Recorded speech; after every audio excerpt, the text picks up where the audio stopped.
Assalamualaikum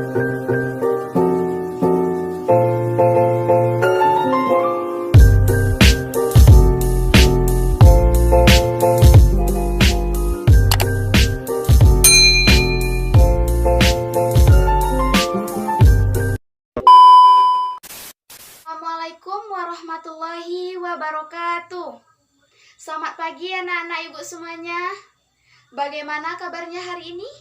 Apakah semuanya sehat? Alhamdulillah semuanya sehat ya. Alhamdulillahirabbil alamin, wassalatu wassalamu ala asrofil anbiya'i wal mursalin wa ala alihi wa ashabihi rasulillahi ajmain. Amma ba'du.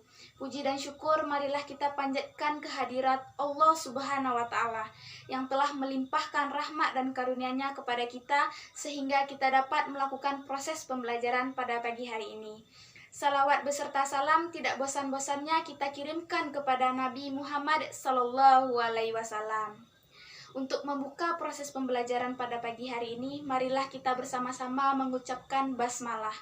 Bismillahirrahmanirrahim. Kepada ketua kelas silahkan dipimpin untuk berdoa.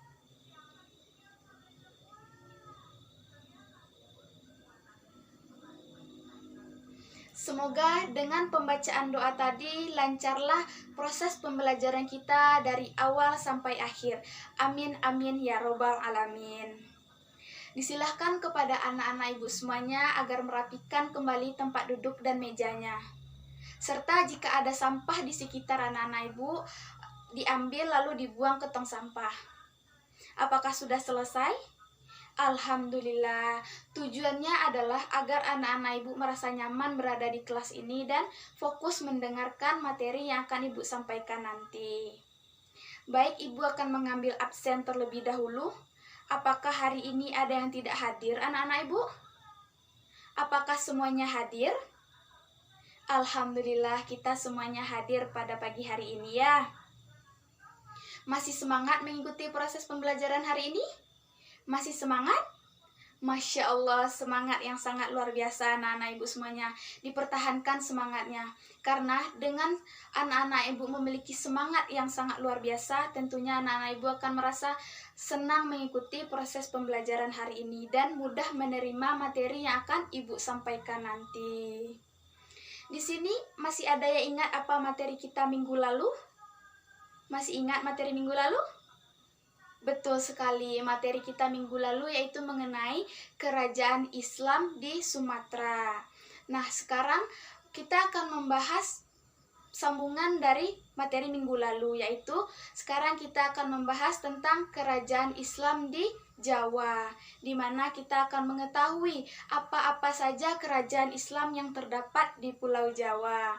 Untuk lebih lanjut lagi nanti kita akan membahas secara bersama-sama, di mana tujuan dari pembelajaran kita pada pagi hari ini yaitu setelah mengikuti proses pembelajaran ini, anak-anak ibu semuanya mampu memahami dan mengetahui apa-apa saja kerajaan Islam yang ada di Jawa.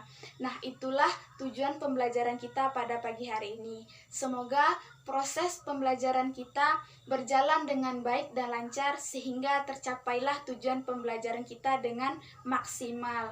Amin amin ya robbal alamin. Sekarang kita akan masuk kepada materi hari ini yaitu mengenai kerajaan Islam di Jawa. Kita akan membahas apa-apa saja kerajaan Islam yang terdapat di Pulau Jawa. Silahkan anak-anak ibu semuanya keluarkan buku catatannya dan dicatat poin-poin penting yang akan ibu sampaikan nanti mengenai materi kita pada pagi hari ini.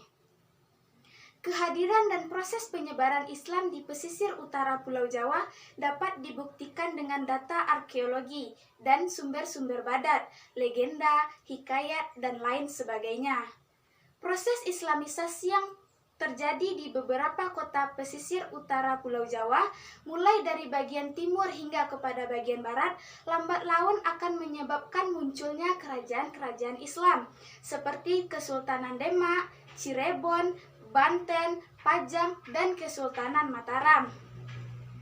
Di samping kerajaan, peran para ulama di Pulau Jawa tentulah sangat berpengaruh terhadap penyebaran Islam. Di samping mereka berperan sebagai pewaris para nabi, mereka juga berperan sebagai penyatu antara budaya lokal dengan Islam. Kerajaan-kerajaan Islam yang ada di Jawa, yang pertama yaitu Kerajaan Demak. Para ahli sejarah sependapat bahwa penyebaran Islam di Jawa adalah Wali Songo. Mereka tidak hanya berkuasa dalam bidang keagamaan saja, namun mereka juga berkuasa dalam pemerintahan dan politik. Islam sudah tersebar di Jawa sejak Malik Ibrahim dan Maulana Ishak yang diutus sebagai juru dakwah oleh Raja Samudra Pasai ke Gresik. Dalam percaturan politik, Islam mulai memposisikan diri ketika melemahnya kerajaan atau kekuasaan Majapahit yang memberi peluang kepada penguasa Islam di pesisir untuk membangun pusat-pusat kekuasaan yang independen. Di bawah pimpinan Sunan Ampel, Wali Songo sepakat mengangkat Raden Patah sebagai raja pertama Kerajaan Demak, di mana Kerajaan Demak ini merupakan kerajaan Islam pertama yang ada di Pulau Jawa. Kerajaan Demak berdiri pada tahun 1500 Masehi sampai 1550 Masehi, dengan raja pertamanya yaitu Raden Patah. Raden Patah sebagai adipati Islam di Demak, ia secara terang-terangan memutuskan ikatan dengan Majapahit yang pada saat itu berada di ujung kemunduran. Setelah Raden Patah wafat, ia digantikan oleh anaknya yang bernama Patiunus atau Pangeran Seberang Lor. Ia menggantikan posisi ayahnya ketika berusia 17 tahun. Setelah menjabat sebagai seorang raja, ia merencanakan suatu serangan terhadap Malaka. Semangat perangnya semakin tinggi ketika Malaka ditaklukkan oleh Portugis pada tahun 1511 Masehi. Namun serangan yang dilakukan oleh Patiunus gagal karena kerasnya ombak dan kuatnya pasukan Portugis pada saat itu. Lalu Patiunus kembali ke Demak pada tahun 1513 Masehi. Patiunus digantikan oleh Sultan Trenggono yang dilantik oleh Sunan Gunung Jati. Pada masa pemerintahan Sultan Trenggono ini, Islam berkembang sampai ke Kalimantan Selatan. Namun, pada penyerangan ke Blambang, Sultan Trenggono meninggal dunia. Kemudian, kedudukannya digantikan oleh anaknya yang bernama Prawoto.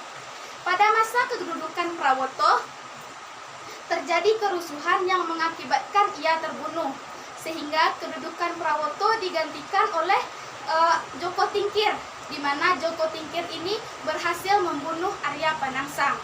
Pada masa inilah kerajaan Islam Demak pindah ke Pajang. Itulah penjelasan Ibu mengenai Kerajaan Demak. Sampai di sini ada yang ingin ditanyakan? Apakah anak-anak Ibu semuanya sudah mengerti mengenai Kerajaan Demak? Alhamdulillah. Sekarang kita masuk kepada kerajaan yang kedua, yaitu Kerajaan Pajang. Kerajaan Pajang merupakan kelanjutan dari Kerajaan Demak. Raja pertamanya yaitu Joko Tingkir yang merupakan menantu dari Sultan Trenggono yang diberi kekuasaan di Pajang. Ia mendapatkan gelar Sultan Adiwijaya. Selama masa pemerintahannya, ia berusaha memperluas wilayah kekuasaannya ke pedalaman arah timur sampai kepada Madiun. Lalu ia berhasil menaklukkan Blora pada tahun 1554 Masehi dan berhasil juga menaklukkan Kediri pada tahun 1557 Masehi. Sultan Adiwijaya meninggal pada tahun 1587 Masehi. Lalu ia digantikan oleh Arya Pangiri yang merupakan anak dari Sultan Prawoto. Sedangkan anak Sultan Adiwijaya sendiri bernama Pangeran Benawa yang mendapatkan wilayah kekuasaan di Jipang. Namun, Pangeran Benawa melakukan pemberontakan pada masa Arya Pangiri dengan mendapatkan bantuan dari Senopati Mataram. Usaha pemberontakan Pangeran Benawa berhasil. Ia memberikan tanda terima kasih kepada Senopati berupa hak atas warisan ayahnya. Namun, Senopati menolak tawaran tersebut. Ia hanya meminta pusaka Kerajaan Pajang untuk dipindahkan ke Mataram. Dengan demikian, Kerajaan Pajang di bawah perlindungan Mataram dan kemudian menjadi daerah kekuasaan Mataram. Kerajaan Islam yang terdapat di Jawa yang ketiga yaitu Kerajaan Mataram. Setelah permohonan Senopati atas penguasaan Pajang berupa pusaka kerajaan dikabulkan, keinginan untuk menjadi raja telah terpenuhi. Dalam tradisi Jawa, penyerahan seperti itu berarti penyerahan kekuasaan. Senopati berkuasa sampai pada tahun 1601 Masehi. Lalu ia digantikan oleh putranya yang bernama Seda Ingkrapya, di mana Seda Ingkrapya ini memerintah sampai pada tahun 1613 Masehi. Kemudian Seda Ingkrapya ini digantikan oleh anaknya yang bernama Sultan Agung. Sultan Agung telah mempersatukan Jawa Timur dengan Mataram serta daerah-daerah lainnya sejak tahun 1630 Masehi. Pada masa ini, ia mencurahkan perhatiannya untuk membangun negara seperti pertanian, perdagangan antar luar negeri, bahkan pada masa Sultan Agung ini, kebudayaan, kesenian, kesastraan sangat maju pada saat ini. Oleh karena itu, pada masa Sultan Agung inilah Kerajaan Mataram mencapai puncak kejayaannya. Namun, terjadinya pemberontakan sepeninggalan Sultan Agung, maka Kerajaan Mataram mengalami kemunduran. Itulah penjelasan Ibu mengenai Kerajaan Mataram. Kerajaan Islam yang terdapat di Pulau Jawa yang terakhir yaitu Kerajaan Cirebon dan Banten. Kerajaan Cirebon merupakan kerajaan Islam pertama di Jawa Barat. Kerajaan ini didirikan oleh Sunan Gunung Jati. Pertumbuhan dan perkembangan yang pesat pada Kerajaan Cirebon dimulai pada masa Sunan Gunung Jati. Jadi Sunan Gunung Jati diyakini sebagai pendiri dinasti Raja-Raja Kesultanan Cirebon dan Kesultanan Banten, serta penyebaran Islam di Jawa Barat seperti Majalengka, Kuningan, Sunda Kelapa, dan lain sebagainya. Setelah Sunan Gunung Jati wafat, terjadilah kekosongan jabatan pimpinan tertinggi Kerajaan Islam Cirebon. Pada mulanya muncul calon kuat pengganti Sunan Gunung Jati, yaitu Pangeran Dipati Carbon, yang merupakan cucu Sunan Gunung Jati. Namun Pangeran Dipati meninggal lebih dulu pada tahun 1565 Masehi. Kekosongan kekuasaan ini kemudian diisi dengan mengukuhkan pejabat keraton yang selama masa Sunan Gunung Jati melaksanakan tugas dakwah. Selanjutnya pemerintahannya dijabat oleh Fatahillah. Fatahillah naik tahta dan memerintah Cirebon secara resmi menjadi raja sejak tahun 1568 Masehi. Ia memerintah selama 2 tahun dan Fatahillah wafat pada tahun 1570 Masehi. Kekuasaan diserahkan kepada putranya yaitu Sultan Hasanuddin. Sultan Hasanuddin kemudian menikah dengan Putri Demak dan diresmikan menjadi Panembahan Banten pada tahun 1552 Masehi. Ia meneruskan usaha ayahnya dalam meluaskan daerah-daerah Islam, yaitu ke daerah Lampung dan Sumatera Selatan. Pada tahun 1568 Masehi, ketika Demak beralih ke Pajang, Sultan Hasanuddin memerdekakan Banten. Oleh karena itu, ia dianggap sebagai raja Islam pertama di Banten. Ketika Sultan Hasanuddin meninggal, ia digantikan oleh putranya, yaitu Pangeran Yusuf. Pada masa kekuasaan Pangeran Yusuf, ia berhasil menaklukkan Pakuan pada tahun 1579 Masehi. Dengan menaklukkan Pakuan ini, banyaknya bangsawan Sunda yang masuk Islam karenanya. Nah, itulah penjelasan Ibu mengenai Kerajaan Banten dan Cirebon. Sampai di sini ada yang ingin ditanyakan? Apakah anak-anak Ibu semuanya sudah mengerti mengenai Kerajaan Cirebon dan Banten ini? Alhamdulillah jika sudah mengerti. Sekarang Ibu yang akan bertanya kepada anak-anak Ibu semuanya. Siapa yang bisa menyebutkan kembali apa kerajaan Islam pertama yang ada di Jawa? Siapa? Benar sekali. Kerajaan Islam pertama di Jawa yaitu Kerajaan Demak. Nah, itulah penjelasan Ibu mengenai materi kita pada pagi hari ini. Kesimpulannya adalah kerajaan-kerajaan Islam yang terdapat di Jawa ada 4 buah kerajaan. Yang pertama yaitu Kerajaan Demak, yang kedua Kerajaan Pajang, yang ketiga Kerajaan Mataram, dan yang terakhir yaitu Kerajaan Cirebon dan Banten. Itulah kerajaan-kerajaan Islam yang terdapat di Pulau Jawa. Demikianlah kesimpulan materi kita pada pagi hari ini. Untuk tugas minggu depan, silahkan anak-anak ibu semuanya membuat peta konsep mengenai materi pada pagi hari ini.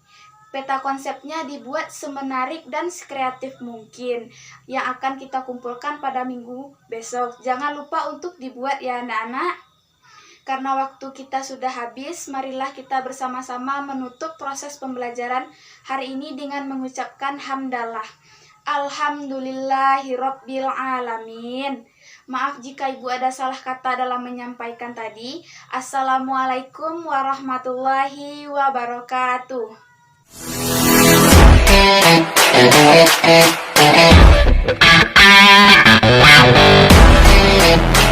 Wow.